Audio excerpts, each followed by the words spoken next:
Physical refining செய்யப்பட்ட SKM Poorna rice brand oil. கட்சி வேறுபாடின்றி கைகோர்ப்பு, சிவகுமார் பிளான் டமார். சட்டசபையில் முதல்வர் விஜய் மேகதாது அணைக்கு எதிரான தனி தீர்மானத்தை இன்று முன்மொழிந்தார். காவிரி நடுவர் மன்றம் சுப்ரீம் கோர்ட் அளித்த தீர்ப்பை மதிக்காமலும் காவிரி சம்பந்தப்பட்ட மாநிலங்கள் மற்றும் மத்திய அரசின் அனுமதியை பெறாமலும் கர்நாடக அரசு மேகதாது அணை கட்ட முயற்சிக்கிறது. மேகதாது அணைக்கு தொழில்நுட்பம், சுற்றுச்சூழல் என எந்தவித அனுமதிகளையும் மத்திய அரசு வழங்கக்கூடாது. கர்நாடக அரசுக்கு தமிழக அரசு கடும் எதிர்ப்பை தெரிவித்துக் கொள்கிறது. கட்சி வேறுபாடின்றி இதை ஆதரிக்க வேண்டும் என்றும் முதல்வர் விஜய் கேட்டுக் கொண்டார். முதல்வர் விஜய் கொண்டு வந்த தீர்மானத்திற்கு காங்கிரஸ், திமுக, அதிமுக, விசிக, மதிமுக, மனிதநேய மக்கள் கட்சி, மனிதநேய ஜனநாயக கட்சி, கொங்குநாடு மக்கள் தேசிய கட்சி, தேசிய திராவிட முன்னேற்றக் கழகம், பாமக உள்ளிட்ட பல கட்சிகள் ஆதரவு தெரிவித்து பேசின. தீர்மானத்தின் மீது எதிர்ப்புகள் எதுவும் இல்லாததால் ஒருமனதாக தீர்மானம் நிறைவேறியதாக சபாநாயகர் பிரபாகர் அறிவித்தார்.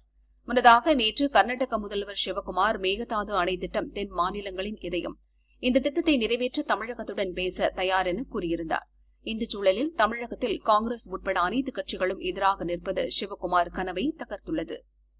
ஹார்முஸை கடக்கும் எண்ணெய் கப்பல்கள், முடிவுக்கு வரும் எரிபொருள் தட்டுப்பாடு. ஈரான் இஸ்ரேல் இடையே நடந்த போரில் இஸ்ரேலுக்கு ஆதரவாக அமெரிக்கா களமிறங்கியதை அடுத்து கடந்த 4 மாதங்களாக மத்திய கிழக்கில் போர் பதற்றம் நீடித்தது. ஈரான் மீது அமெரிக்கா குண்டுமழை பொழிந்த நிலையில் அண்டை நாடுகளில் நிறுத்தப்பட்டிருந்த அமெரிக்க படைகளை ஈரான் தாக்கி அழித்தது. இந்த போரில் வளைகுடா நாடுகள் பெரிதும் பாதிக்கப்பட்டதால் உலகரங்கில் கச்சா எண்ணெய் சப்ளை பாதிக்கப்பட்டது. எண்ணெய் கிணறுகள் மீது தாக்குதல் நடத்தப்பட்டதுடன் ஈரானை ஒட்டி அமைந்துள்ள ஹார்முஸ் ஜலசந்தியில் சரக்கு கப்பல் போக்குவரத்து முடங்கியது. ஜலசந்தியை கடக்க முயன்ற கப்பல்கள் மீது தாக்குதல் நடத்தப்பட்டது. பல நாட்களாக நடந்து வந்த அமெரிக்கா ஈரான் இடையிலான அமைதி பேச்சு முடிவுக்கு வந்ததை அடுத்து ஹார்முஸ் ஜலசந்தியிலிருந்து அமெரிக்க படைகள் விலக்கிக் கொள்ளப்படுவதாக அறிவிப்பு வெளியானது. இதையடுத்து தற்போது ஹார்முஸ் ஜலசந்தியில் கப்பல் போக்குவரத்து மீண்டும் துவங்கியுள்ளது. பல்வேறு நாடுகளைச் சேர்ந்த எண்ணெய் கப்பல்கள் ஹார்முஸை கடந்து அந்தந்த நாடுகளுக்கு செல்ல துவங்கியுள்ளன. மத்திய கிழக்கில் போர் முடிவுக்கு வருவதாக அறிவிப்பு வெளியானதுமே சர்வதேச சந்தையில் கச்சா எண்ணெய் விலை கிடுகிடுவென சரிந்தது. போர் உச்சத்தில் இருந்த நேரத்தில் ஒரு பேரல் கச்சா எண்ணெய் $110 மேல் விற்பனை செய்யப்பட்ட நிலையில் இன்று அதன் விலை $76 சரிந்துள்ளது. ஹார்முஸ் ஜலசந்தி திறக்கப்பட்டாலும் போர்க்காலத்தில் ஈரான் கடற்படையால் கடலுக்கடியில் புதைக்கப்பட்ட கன்னி வெடிகளால் கப்பல்களுக்கு எந்த நேரத்திலும் ஆபத்து உள்ளதாக அஞ்சப்படுகிறது. இந்த பிரச்சினைக்கு ஈரான் கடற்படையை தீர்வு ஏற்படுத்தி தரும் என அந்நாட்டு அரசு அறிவித்துள்ளது. புதைக்கப்பட்ட கன்னி வெடிகளை கண்டறிந்து அவற்றை செயல் இழக்கச் செய்யும் நடவடிக்கைகளும் தீவிரப்படுத்தப்பட்டுள்ளன. ஹார்முஸ் ஜலசந்தியை கப்பல்கள் கடக்க துவங்கிவிட்டதால் இந்தியா உட்பட பல்வேறு நாடுகளில் எரிபொருள் தட்டுப்பாடு பிரச்சினைக்கு தீர்வு கிடைக்கும் என நம்பப்படுகிறது. பயங்கரவாதத்தை ஊக்குவிக்கும் பாகிஸ்தான், சிந்து நதி நீர் கேட்பது நியாயமா? இந்தியா பாகிஸ்தான் இடையே 1960ஆம் ஆண்டு சிந்து நதி ஒப்பந்தம் போடப்பட்டது. கடந்த ஆண்டு ஏப்ரலில் பகல்காமில் நடந்த பயங்கரவாத தாக்குதலை அடுத்து பாகிஸ்தானுடன் சிந்து நதி நீர் பகிர்வதை இந்தியா நிறுத்தியது. பயங்கரவாதமும் அமைதி பேச்சும் ஒன்று சேர நடக்காது. பயங்கரவாதிகளை ஆதரிப்பதை நிறுத்தும் வரை பாகிஸ்தானுடன் எவ்வித தொடர்பும் கிடையாது என மத்திய அரசு திட்டவட்டமாக தெரிவித்தது.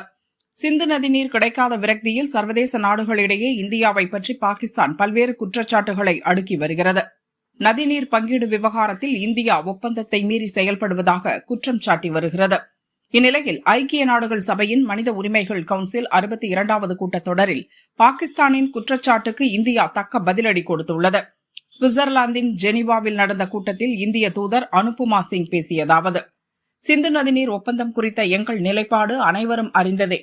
பயங்கரவாதத்தை ஏற்றுமதி செய்யும் ஒரு நாடு நல்லெண்ண மற்றும் நட்பின் அடிப்படையில் அமைந்த ஒத்துழைப்பின் அடிப்படையில் போடப்பட்ட ஒப்பந்தம் பற்றி பேசுவது சரியா?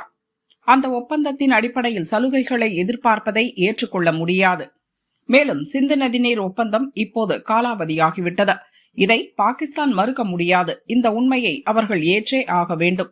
பாகிஸ்தான் தொடர்ந்து பயங்கரவாதத்தை ஏற்றுமதி செய்யும் நாடாகவே திகழ்கிறது. தொடர்ந்து இந்தியாவை குற்றம் சொல்லிக் கொண்டே இருப்பதை விடுத்து பாகிஸ்தான் அவர்களின் நாட்டு மக்கள் நலனுக்கான முயற்சியில் ஈடுபட வேண்டும் என்றார். நகை பிரியர்களுக்கு இன்ப அதிர்ச்சி. சர்வதேச நிலவரங்களால் சில தினங்களாகவே தங்கம் வெள்ளி விலை ஏற்ற இறக்கத்துடன் காணப்படுகிறது. நேற்று தங்கம் ஒரே நாளில் இருமுறை ஏறி இறங்கி கிராம் 13,950க்கும் சவரன் 1,11,600க்கும் விற்கப்பட்டது. வெள்ளி கிலோவுக்கு 5,000 குறைந்து 2,70,000ற்கு விற்கப்பட்டது. இன்று தங்கம் விலை மேலும் அதிரடியாக குறைந்துள்ளது. கிராமுக்கு 380 ரூபாய் குறைந்து 13,570க்கும், சவரனுக்கு 3,040 ரூபாய் குறைந்து 1,08,560க்கும் விற்பனையாகிறது. வெள்ளி கிராமுக்கு 15 ரூபாய் குறைந்து 255 ரூபாய்க்கும், கிலோவுக்கு 15,000 குறைந்து 1 கிலோ 2,55,000 ரூபாய்க்கும் விற்பனையாகிறது. முன்னாள் பிரதமர் மகன் பெயரில் சைபர் மோசடி. 7,80,00,000 ரூபாயை சுருட்டிய கும்பலுக்கு போலீஸ் வலை. கடந்த 1997-98 நம் நாட்டின் பிரதமராக இருந்தவர் ஐ.கே. குஜரால்.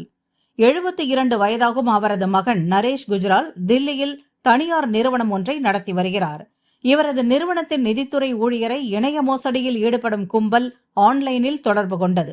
அந்த செயலியில் சுய விபர படமாக நரேஷ் குஜராலின் படம் இருந்தது.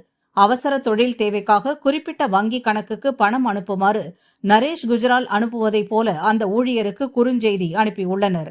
அந்த உத்தரவு உண்மையானது என நம்பிய ஊழியர் நரேஷ் குஜரால் வழங்கியிருந்த நிதி பரிவர்த்தனை அதிகாரத்தை பயன்படுத்தி 7,80,00,000 ரூபாயை அனுப்பியுள்ளார். கடந்த 16ஆம் தேதி நடந்த இந்த பரிவர்த்தனைகள் பற்றி நரேஷ் குஜராலின் மகள் கவனத்திற்கு தெரிய வந்தது. உடனே அவர் தந்தையிடம் இதுகுறித்து கேட்டபோது அத்தகைய எந்த உத்தரவையும் தான் வழங்கவில்லை என நரேஷ் குஜரால் கூறினார். உடனடியாக இதுகுறித்து தில்லி போலீசில் புகார் அளிக்கப்பட்டது. அவர்கள் வங்கிகளை தொடர்பு கொண்டு 4 கோடி ரூபாயை உடனடியாக முடக்கினர். மீதமுள்ள 3,80,00,000 ரூபாயை மீட்கவும் இந்த மோசடியில் ஈடுபட்ட நபர்களை பிடிக்கவும் போலீசார் தீவிர நடவடிக்கை மேற்கொண்டுள்ளனர். முன்னாள் பிரதமரின் மகன் பெயரை பயன்படுத்தி அவரது நிறுவனத்திலேயே நடந்த சைபர் மோசடி தில்லியில் பெரும் பரபரப்பை ஏற்படுத்தியுள்ளது. எங்களுக்கு தேவையானதை தமிழகத்திடம் கேட்டு பெறுவோம். கர்நாடக முதல்வர் ஓபன் டாக். தமிழக சட்டசபை கூட்டம் கவர்னர் உரையுடன் நேற்று துவங்கியது. அதில் கவர்னர் ராஜேந்திர ஆர்லேக்கர் உரையாற்றினார். அப்போது கர்நாடக அரசு மேகதாது அணை கட்டுவதை தடுக்க தமிழக அரசு உரிய நடவடிக்கை எடுக்கும் என கவர்னர் உரையில் தெரிவிக்கப்பட்டது. இதுகுறித்து கர்நாடக முதல்வர் சிவகுமார் கூறியதாவது: மேகதாது அணை திட்டம் தென் மாநிலங்களின் இதயம். கர்நாடகா, தமிழகம் ஆகிய இரு மாநில மக்களின் நலன்களை பாதுகாக்கும் திட்டத்தில் கர்நாடகாவை விட தமிழகத்திற்கு அதிக நன்மை உண்டு. தமிழகத்தின் பங்கான 177 டிஎம்சி தண்ணீர் திறக்க நாங்கள் தயாராக உள்ளோம். மேகதாது அணை திட்டத்தை நிறைவேற்றுவது பற்றி மத்திய நீர் ஆணையம்தான் முடிவெடுக்க வேண்டும். கர்நாடக விவசாயிகள் நலன்களையும் பாதுகாக்க வேண்டும். இது சமநிலை நீர்த்தேக்கம். இங்கிருந்து ஒரு வாளி தண்ணீர் கூட எடுக்கப்பட்டு பாசனத்திற்கு பயன்படுத்தப்படாது. பெங்களூரில் நாளுக்கு நாள் மக்கள் தொகை அதிகரிக்கிறது. கிருஷ்ணா நதியிலிருந்து தண்ணீர் கொண்டு வர முடியாது. எங்கள் முன் உள்ள ஒரே வழி காவிரி ஆறு மட்டுமே. காவிரி விவகாரத்தை கடந்த 40 ஆண்டுகளாக தமிழகம் அரசியலுக்காக பயன்படுத்துகிறது. நான் அவர்களின் அரசியலில் தலையிட மாட்டேன். கடந்த ஆண்டு 400 டிஎம்சி தண்ணீர் வீணாக கடலில் கலந்தது. மேகதாது திட்டத்தின் மூலம் 400 மெகாவாட் மின்சாரம் உற்பத்தி செய்வது மின்சாரத்துறைக்கும் பயனளிக்கும். அணை கட்டுவதால் கடினமான காலங்களில் தமிழகத்திற்கு உரிய பங்கு தண்ணீர் திறக்க உதவியாக இருக்கும். தமிழகத்தில் நடக்கும் தாவிக கூட்டணி ஆட்சியில் காங்கிரஸ் அங்கம் வகிக்கிறது. எங்களுக்கு தேவையானதை அவர்களிடம் கேட்போம். இதில் அரசியலுக்கு இடமில்லை. இரு மாநில நலன்தான் முக்கியம் என அவர் கூறினார்.